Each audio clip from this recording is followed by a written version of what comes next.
बेटा, आपकी गाड़ी साफ कर दूं? हट हटा यहाँ से। इतनी हिम्मत कैसे हुई मेरी गाड़ी टच करने की?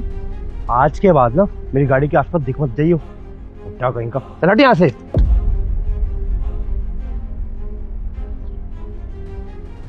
हेलो।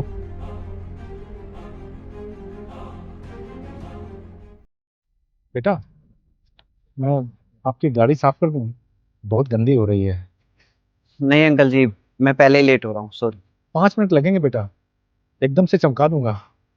वो मैंने सुबह से कुछ खाया नहीं है। आप 10-20 रुपए दे देना, ज्यादा मुझे नहीं चाहिए। कोई बात नहीं अंकल जी, मैं आपको पैसे दे देता हूँ, आप खाना खा लेना। नहीं नहीं बेटा, मैं भिखारी नहीं हूँ, भीख नहीं मांग रहा हूँ। मैं आपको भीख नहीं दे रहा अंकल जी, मैं आपकी इज्जत करता हूँ, आप मेरे पिता के समान हो। और मैं तो आपको पैसे इसलिए दे रहा था ताकि आप कुछ खा सको। आपने सुबह से कुछ नहीं खाया है, इसलिए। नहीं बेटे, तो फिर आप जाइए, मैं इंतजार कर लूंगा। आप नहीं तो कोई और मिल जाएगा।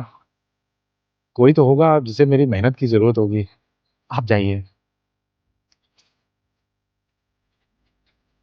अंकल, क्या मैं आपसे 1 मिनट बात कर सकता हूँ? बताइए। आप कहाँ रहते हो?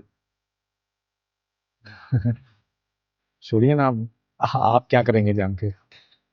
बताइए ना। वो वो बेटे, मैं उस पेड़ के नीचे रहता हूँ।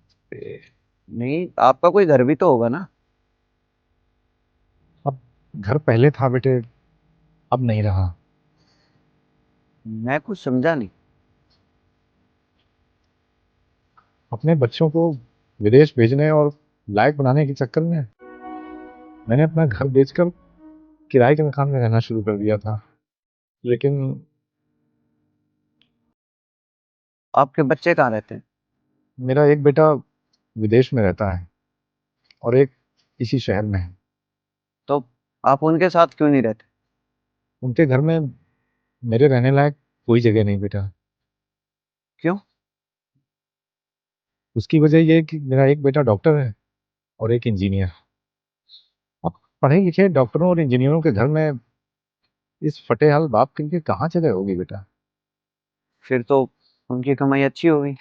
हाँ बेटे, मेरा जो बेटा डॉक्टर है इस शहर में रहता है। वो 50,000 रुपए किराए के बंगले में रहता है, 40 लाख रुपए की गाड़ी में घूमता है। लेकिन अपने इस बाप के लिए उसके पास कुछ भी नहीं है। तो अंकल जी, आप अपने बच्चों के खिलाफ गुजारा भत्ता देने का केस क्यों नहीं फाइल करते? आपने पूरी जिंदगी गंवा दी उनको इस लायक बनाने में। बेटा, मैंने उनकी परवरिश में जो पैसे खर्च किए थे वो अपनी मर्जी से किए थे। अब कोर्ट में मुकदमा दायर करके मैं उनसे वो सब चीजें ले भी लूं तो मेरी किस काम की। फिर भी अंकल जी, आपको कुछ ना कुछ तो मिलना चाहिए ना। हाँ बेटे, 2 रोटी मिलनी चाहिए। वो मैं मेहनत करके आज भी किसी तरीके से कमा ही लेता हूँ। और रही बात मुकदमा दायर करने की, तो ये बात मैं अच्छी तरह से जानता हूँ कि कोर्ट में मुकदमा दायर करके बच्चों के दिलों में माँ बाप की ये सम्मान नहीं पाया जा सकता। आप मेरी गाड़ी साफ कर दो, अब इतनी देर रुके गए हैं तब। ठीक है बेटा, भी कर देता हूँ।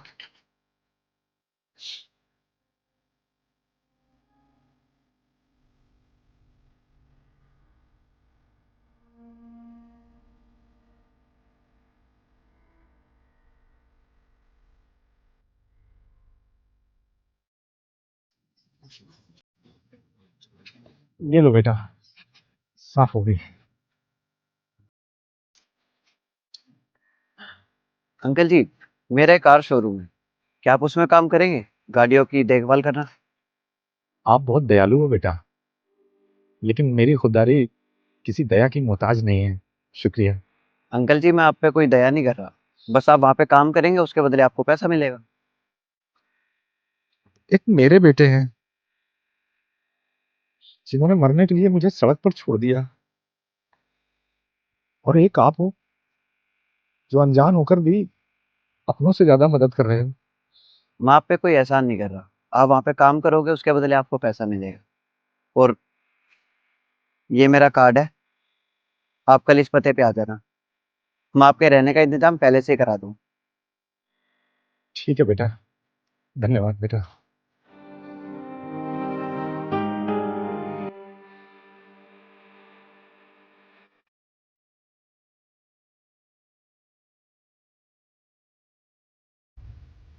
एक अकेला गरीब बाप अपने बच्चों को लायक बनाने की हर हिम्मत रखता है, लेकिन जवान होने के बाद वही बच्चे सब कुछ होने के बाद भी अपने माता पिता को संभालने की हिम्मत आखिर क्यों नहीं रखते?